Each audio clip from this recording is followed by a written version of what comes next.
அத்தியாயம் 6. மேகா பயிற்சி களத்தில் சூரியோதயனின் தாக்குதல்களில் இருந்து தன்னை தற்காத்துக் கொண்டிருந்த போதும் தரங்கணியை சமரன் புறக்கணித்ததையும் அவள் பார்க்க தவறவில்லை. சமரனின் இந்த முடிவில் அவள் மிகவும் மகிழ்ச்சியடைந்திருப்பதை மேகாவின் முகத்தில் இருந்த புன்னகை தெளிவாக காட்டியது. இதற்கிடையில் மேகாவின் முதுகில் குத்த சூரியோதயன் வேகமாக முன்னேறிய போது அதைக் கண்ட சமரன் அதிர்ச்சியில் வேகமாக எழுந்து, மேகா ஜாக்கிரத என்று கத்தினான். சமரனின் முகத்தில் தோன்றிய மாற்றத்தையும் அவன் பதட்டத்தில் கத்தியதையும் பார்த்த மேகராணிக்கு தனக்கு பின்னால் சூரியோதயன் தன்னை குத்த வந்து கொண்டிருக்கிறான் என்பது தெளிவாக புரிந்தது. அடுத்த கணமே திரும்பி பார்த்த மேகராணி சூரியோதயனை பார்த்து தன் இமைகளை சிமிட்டிவிட்டு கண்ணிமைக்கும் நேரத்தில் பட்டாம்பூச்சி போல அந்த இடத்திலிருந்து நழுவினாள். அவள் விலகிவிட்டதால் வேகத்தை கட்டுப்படுத்த முடியாத சூரியோதயன் ஓடி வந்த வேகத்திலேயே தடுமாறி கீழே விழுந்து மீண்டும் மண்ணை கவ்வினான். அப்போது அவன் விழுந்த வேகத்தில் கிளம்பிய புழுதி புகையானது அங்கு ஒரு மேகமூட்டம் போல பரவியது. அப்போது காற்றில் பறந்த மேகா அவன் முன்னால் போய் நின்று கொண்டு, ஒரே போட்டியில எத்தனை தடவை தரையில விழுவ? இப்படியே பண்ணிட்டு இருந்தன்னா இந்த மூஞ்சியை எப்படி உன்னோட குடும்பத்து ஆளுங்க கிட்ட காட்டுவ சூரியோதயா என்று நக்கலாக கேட்டாள். மேகராணி இவ்வாறு சொன்னதும் சூரியோதயனுக்கு உச்சகட்ட கோபம் வந்தது. அவன் தரையில் இருந்து எழுந்து மீண்டும் அவளை தாக்க தயாரானான். இதை பார்த்த மேகராணி தன் கையால் அவன் மார்பில் ஓங்கி ஒரு அடி அடித்தாள். மேகாவின் இந்த தாக்குதலால் மீண்டும் சூரியோதயன் பறந்து போய் தரையில் விழுந்தான். மேகாவின் இந்த வலுவான தாக்குதலால் சூரியோதயன் அதிர்ச்சி அடைந்தான். அவனால் அதற்கு மேல் எழுந்திருக்கவே முடியவில்லை. அப்படியே சோர்ந்து வீழ்ந்து விட்டான். இதனால் இந்த போட்டியில் மேகராணி வெற்றி பெற்றதாக அறிவிக்கப்பட்டாள். இந்த போட்டியை பார்த்த அனைவரும் கைதட்டி மேகராணியின் வெற்றிக்கு வாழ்த்து தெரிவித்தனர். வெற்றி பெற்றதின் மகிழ்ச்சி ஒருபுறம் இருந்தாலும் அதை பெரிதாக வெளியில் காட்டிக்கொள்ளாமல் தனது மகிழ்ச்சியை அடக்கிக் கொண்டு மேகா சமரனின் அருகில் சென்று அமர்ந்தாள். ஏற்கனவே போட்டியில் தோற்றுவிட்ட கோபத்தில் இருந்த சூரியோதயனுக்கு இப்போது சமரனும் மேகராணியும் ஒன்றாக இருப்பதை பார்த்ததும் கோபம் அதிகமானது. சமரா, இன்னும் எத்தனை நாளைக்கு தான் நீ இப்படி இருக்க போறன்னு நானும் பார்க்கிறேன். ஒரு நாள் என் கூட நீயும் இதே களத்துல போட்டியிடத்தான் போற. அன்னைக்கு தெரியும் இந்த சூரியோதயனோட சக்தி என்னன்னு என்று தனக்குள்ளேயே பேசிக்கொண்டான் சூரியோதயன். பின்னர் சூரியோதயனும் தனது ஆட்களுடன் சென்று அமர்ந்தான். அதே சமயம் வேறு 2 பாஞ்சால நகரத்து வீரர்கள் மீண்டும் அந்த களத்தில் போர் பயிற்சி செய்ய இறங்கினர். சூரியோதயன் தனது நண்பர்களுடன் சென்று அமர்ந்திருந்தாலும் அவனது பார்வையெல்லாம் சிரித்து பேசிக் கொண்டிருந்த மேகராணி மற்றும் சமரனின் மீதுதான் குவிந்திருந்தது. இவ்வாறு இருவரும் சிரித்து பேசிக் கொண்டிருப்பதை சூரியோதயனால் பொறுத்து கொள்ள முடியவில்லை. அவன் கோபமாக எழுந்து நின்று, இவங்க 2 பேரும் என்ன பார்த்து இப்படி நக்கலா சிரிச்சிட்டு இருப்பாங்க, நான் அதை பார்த்துட்டு சும்மா இருக்கணுமா என்று கத்தினான். அத்தோடில்லாமல் அங்கிருந்து கீழிறங்கி அவர்கள் இருவரும் அமர்ந்திருக்கும் இடத்திற்கு செல்லவும் முற்பட்டான் சூரியோதயன்.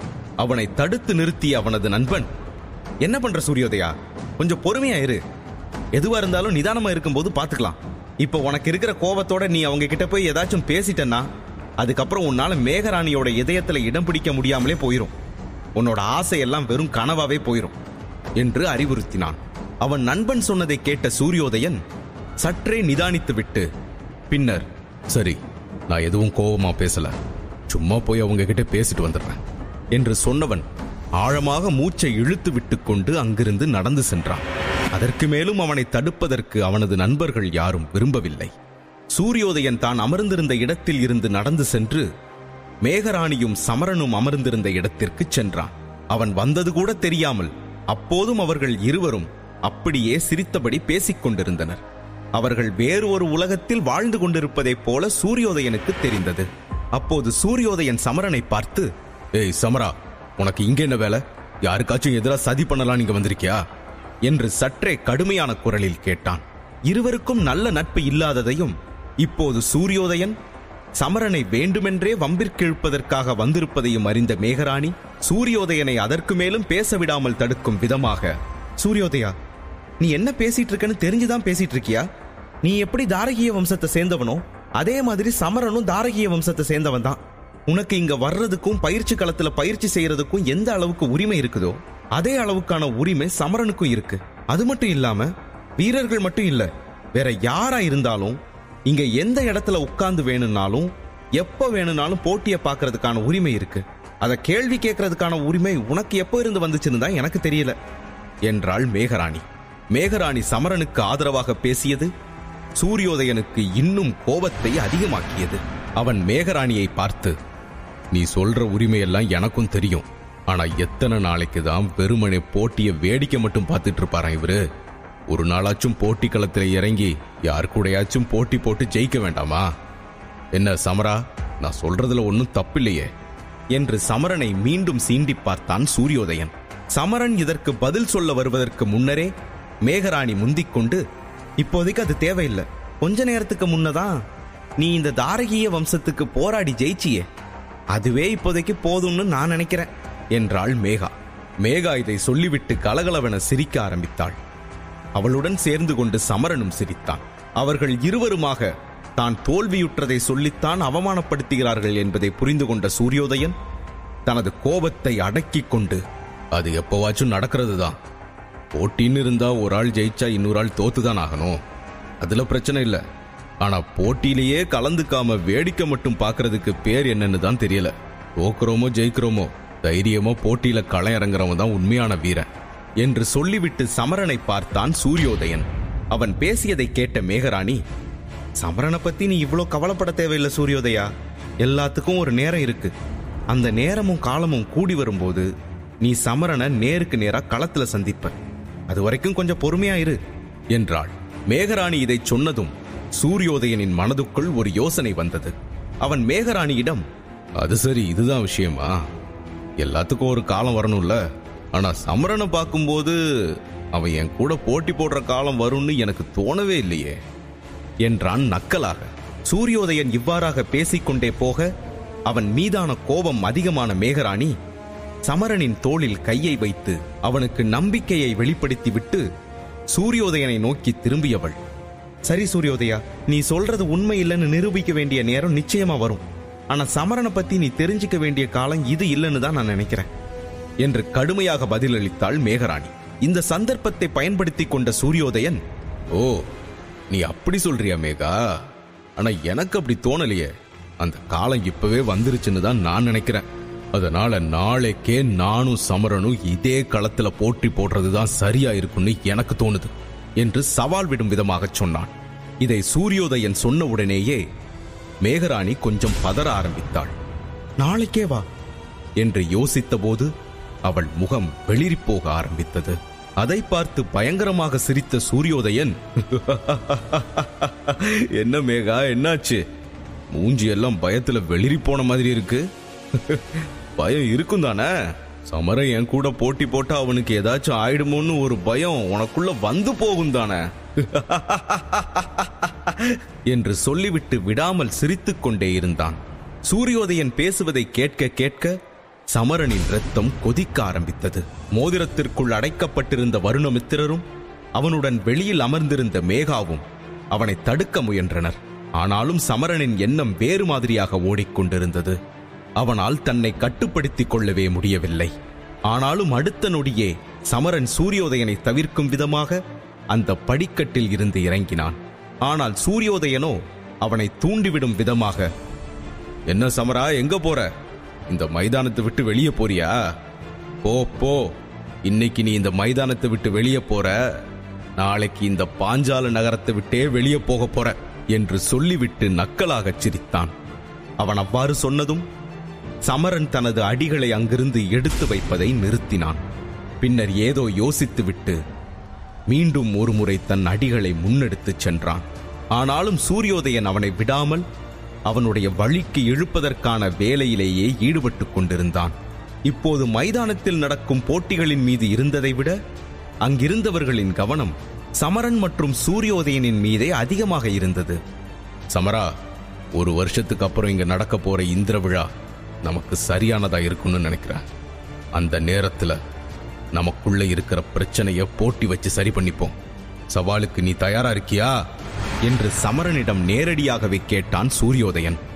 இதை சூரியோதயன் சொன்னதும் இப்போது அனைவரது கவனமும் சமரனின் மீதுதான் குவிந்திருந்தது.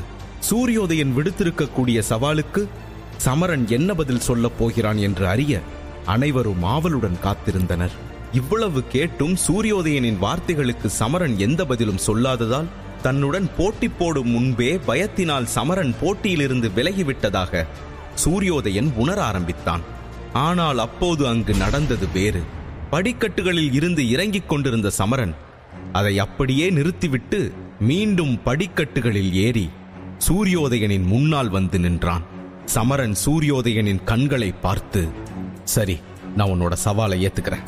1 வருஷத்துக்கு அப்புறம் நடக்க போற இந்திர விழா நேரத்துல தான் யாருக்கிட்ட எவ்வளவு சக்தி இருக்குன்னு சரியா தெரிய வரும். என்னோட சக்தியை நிரூபிக்கிறதுக்கான நேரமும் அதுதான்னு நான் நம்புறேன் என்றான் சமரன். இதை சமரனின் வாயிலிருந்து கேட்டதும் அங்கிருந்தவர்கள் அனைவரும் ஆச்சரியமடைந்தனர். மேலும் தனது சவாலை சமரன் ஏற்றுக்கொண்டதை சூரியோதயனால் நம்பவே முடியவில்லை. இதையெல்லாம் சமரனின் மோதிரத்தில் இருந்து பார்த்து கொண்டிருந்த வருணமித்திரரோ, இந்த பையனுக்கு என்னதான் ஆச்சு? நான் இவ்வளவு விலைக்கு சொன்ன அப்புறமும் கூட இப்படி ஒரு விஷயத்தை பண்ணிட்டு நிக்கிறானே என்று தனக்குள்ளேயே புலம்பினார். அதே நேரம் சமரனின் இந்த முடிவை கேட்டு மேகராணியோ அதிர்ந்து போய் நின்று கொண்டிருந்தாள். சமரன் தனது நட்சத்திரத்தில் முன்பை விட 1 அதிகரித்திருக்கிறான் என்பது உண்மைதான். ஆனால் இது எப்படி சூரியோதயனை சமாளிக்க போதுமானதாக இருக்கும் என்கிற பயம் அவளுக்குள் ஏற்பட்டது. சூரியோதயனை எதிர்கொள்ளும் அளவுக்கு சமரனின் சக்தி இன்னும் அதிகரிக்கவில்லை என்ற உண்மையை அவளால் மறுக்க முடியவில்லை. மேலும் 1 வருட காலத்தில் வரக்கூடிய இந்திர விழாவிற்குள் சமரனால் என்ன செய்துவிட முடியும்? அதற்குள்ளாக அவனுடைய சக்தியை சூரியோதயனின் சக்தியின் அளவிற்கு மீட்டெடுப்பதெல்லாம் நிச்சயமாக முடியாத காரியம் என்று மேகராணிக்கு புரிந்தது. இதையெல்லாம் நினைத்துக் கொண்டிருந்த மேகா வருத்தத்துடன் அங்கிருந்து எழுந்து சமரனுடன் அந்த பயிற்சி மைதானத்தில் இருந்து வெளியே சென்றாள். எதுவும் பேசாமலேயே நடந்து வந்து கொண்டிருந்த மேகராணி சிறிது தூரம் சென்ற பிறகு தனது கோபத்தை கட்டுப்படுத்த முடியாதவளாய் சமரனை பார்த்து, எதுக்காக சமரன் இப்படி செஞ்ச? நீ அவன்கிட்ட அப்படி சவால் விட வேண்டிய அவசியம்தான் என்ன? நான் அவ்வளவு தூரம் உன்னை கட்டுப்படுத்த முயற்சி செஞ்சும் கூட நீ அதையெல்லாம் ஒரு பொருட்டா கூட எடுத்துக்கல. சூரியோதயம் உன்னை தூண்டிவிட நினைச்சுதான் இதெல்லாம் பேசிட்டு இருந்தான். அது உனக்கே கூட நல்லா தெரியும். அவனோட எண்ணமெல்லாம் அவன் உன்னை தூண்டி விட்டு உன்னை சண்டை போட வச்சு இதே மைதானத்துல எல்லார் முன்னாடியும் உன்னை அவமானப்படுத்தணுங்கிறது தான். அவனோட எண்ணத்துக்கு நீயே துணை போற விதமா தான் இருக்கு இப்ப நீ செஞ்சுட்டு வந்திருக்கிற காரியம் என்று கோபத்தில் கத்தினாள் மேகராணி. அவளது கோபத்தில் இருக்கக்கூடிய நியாயத்தை புரிந்து கொண்ட சமரன், ஆனா மேகா, எனக்கு வேற வழி தெரியல. சூரியோதயனோட சவாலை நான் ஏத்துக்கிட்டப்போ அவனோட முகம் எப்படி வெளிரி போச்சுன்னு நீ கவனிச்சிருப்பன்னு நினைக்கிறேன். அவன் கண்ணுல தெரிஞ்ச பயத்தை மட்டும் இல்ல, அங்க இருந்த மக்களோட கண்கள்ல ஒரு நம்பிக்கையையும் நான் பார்த்தேன். நான் அவனோட சவாலை ஏத்துக்காம வந்திருந்தா அது அங்க இருந்த அத்தனை மக்களோட நம்பிக்கையும் ஏமாத்தின மாதிரி ஆயிடாது? யவனிகா ஏமாத்தினதே இன்னும் ஆறாத ரணமா இருக்கு என் மனசுல. இதுக்கு மேலேயும் என்னால இன்னொரு அவமானத்தை தாங்க முடியாது என்றான். சமரா, நீ சொல்றதெல்லாம் கேட்கறதுக்கு நல்லாதான் இருக்கு. ஆனா நீ நடைமுறையில என்ன நடக்கும்னு யோசிச்சு பாத்தியா? உன்கிட்ட அவனை எதிர்த்து ஜெயிக்கிற அளவுக்கான சக்தி இருக்கா? இல்ல உன்னோட சக்தியை சீக்கிரமா அதிகப்படுத்துற மாதிரி ஏதாச்சும் மந்திரம் எதுவும் வச்சிருக்கியா என்று கேட்ட மேகா மீண்டும் தனது அதிருப்தியை வெளிப்படுத்தினாள். மேகா மந்திரம் என்று சொன்னதும் சமரனின் கண்களில் சில காட்சிகள் ஓடத் தொடங்கின. சிறிது நேரத்திற்கு முன்னால் மேகாவுக்கும் சூரியோதயனுக்கும் நடந்த போட்டிதான் அவன் மனத்திரையில் ஓடிக்கொண்டிருந்தது. மேகா சூரியோதயனை எதிர்கொண்ட விதத்தை எல்லாம் பார்க்கும்போது அவளுக்குள் ஏதோ மந்திர சக்தி இருப்பதைப் போல அவனுக்கு தோன்றியது. அதை சமரன் அவளிடமே கேட்டுவிட எண்ணியவனாய், மேகா, அதெல்லாம் விடு. உன்கிட்ட இருக்கிற சக்தியில ஏதோ ஒரு ரகசியம் இருக்கிற மாதிரி எனக்கு தோணுது. ஏன்னா அந்த போட்டியில நீ சூரியோதயனை எதிர்கொண்ட விதத்தை பார்க்கும்போது அது ஒரு சாதாரண வீராங்கனையோட தாக்குதல்கள் மாதிரி எனக்கு தோணல. அதனாலதான் கேட்கிறேன் என்றான். சமரன் இவ்வாறு கேட்டதும் மேகராணியின் முகத்தில் ஒரு விதமான பதட்டம் தோன்றியது. அவள் பதறுவதை கண்ட சமரன் தான் கேட்டதில் ஏதோ உண்மை மறைந்திருப்பதை உணரத் தொடங்கினான். ஆனால் சில நொடிகளிலேயே தன் முகத்தில் தோன்றிய பதட்டத்தை மறைத்துக் கொண்டு, சமரா, பேச்ச மாத்தாத. நீ சூரியோதயனை இந்த போட்டியில எப்படி ஜெயிக்க போற? அத பத்தி மட்டும் பேசு. இது இல்லாம அந்த யவனிகா வேற உன்னையும் உன் வம்சத்தையும் கலங்கப்படுத்த கங்கணம் கட்டிட்டு காத்துக்கிட்டு இருக்கா. இதுக்கெல்லாம் நடுவுல இது தேவைதானா சமரா என்றாள் சற்றே காட்டமாக. மேகராணியின் பேச்சு நடவடிக்கை எல்லாம் சமரனுக்கு ஏதோ ஒரு சந்தேகத்தை உண்டு பண்ணி கொண்டே இருந்தது. மேகராணியின் கேள்விகளுக்கு பதில் சொல்லாமல் சமரன் அவளது கண்களை உற்று கவனித்தபடி, உண்மையை சொல்லு மேகா, உன்னோட ரகசியம் என்ன? நீ எந்த வம்சத்தை சேர்ந்தவ என்றான் சற்று கடுமையாக. மேகராணி பதற்றமடைந்தாள்.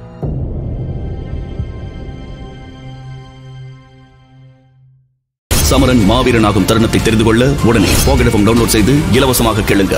போர் கண்ட சிங்கம். லிங்க் டிஸ்கிரிப்ஷனில் கொடுக்கப்பட்டுள்ளது.